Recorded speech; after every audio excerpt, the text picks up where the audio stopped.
as an important step towards segregation. Pronoun of the day is slugs. Today, this TikToker is suggesting that Trump is going to bring back segregation? Yeah, that's what she's saying. I mean, the Supreme Court case she references in this video, Loving versus Virginia, is the case that legalized interracial marriage and declared bans on interracial marriage unconstitutional.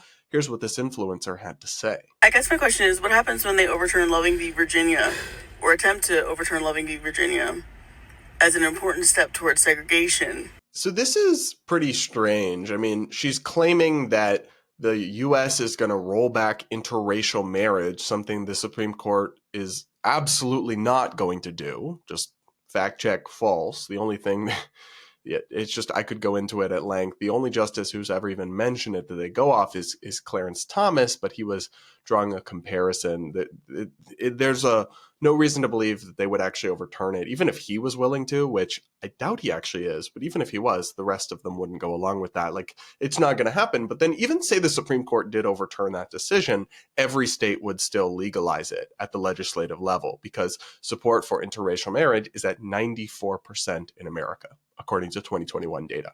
All right, this is a widespread thing that nobody wants to ban or take away. So even if the Supreme Court were to remove the constitutional protections for it, which again, they're not going to do that, but even if they were, it would remain legal nationwide. So this is, once again, par for the course for TikTok these days. Just fear-mongering, propaganda, and misinformation. And then she just cites some random person's comment or tweet or something as evidence of this. Like, babe, that's not, you can always find a crazy person on the internet saying something. Doesn't mean it's going to happen or that it's a remotely widespread belief. You need to touch grass. Now, in a pretty similar vein, I came across this absolutely unhinged anti-Trump TikTok in response to the recent series of terror attacks in the US. It's amazing to me that so many people are incapable of thinking for themselves.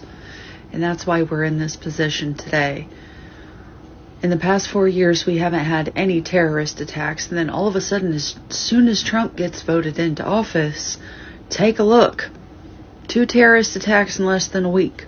But somehow this is Biden's fault? If you guys don't understand how absolutely ridiculous you sound and how ignorant you are, then you get everything that you deserve. And I hope you are the next victim of those terrorist attacks. Because at the end of the day, if you think this is Biden's fault, you're clearly an idiot. Bye. Well, isn't it lovely? So first things first, the statement that there have been no terrorist attacks over the last several years under Biden is just not true. I'm certainly not suggesting they're Biden's fault, but there were a number of terrorist attacks in 2020, 2021, 2022, and 2023. Google is your friend. I mean, you can go look them up. So just starting off the video with a completely factually false premise. Great stuff.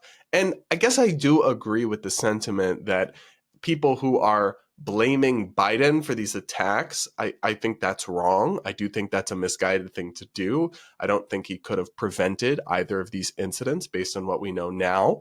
And ultimate moral responsibility lies with the individuals who carried it out, not the president. And I have said the same thing about attacks that happened when Trump was president.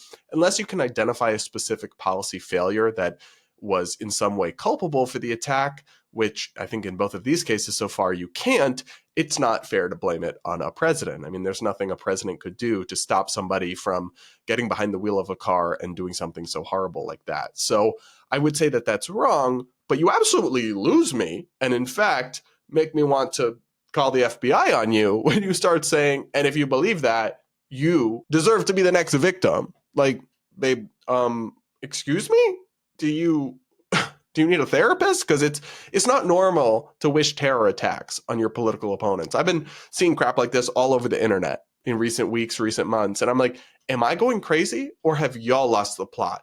It is not normal to wish terror attacks on people because they disagree with you. Can y'all get that through your head? She's also suggesting that it's Trump's fault, which is just as dumb as saying it's Biden's fault because, again, there's nothing he could have done to stop it. And these individuals could have done this no matter what. But it's actually even dumber because Trump's not even in office yet. He's not even in power. Like, what are you talking about? I don't know. When I see some of these crazy takes on TikTok, I just can't help but feel bad for the person because this person is not well. Okay, so thoughts and prayers that they get the help they need.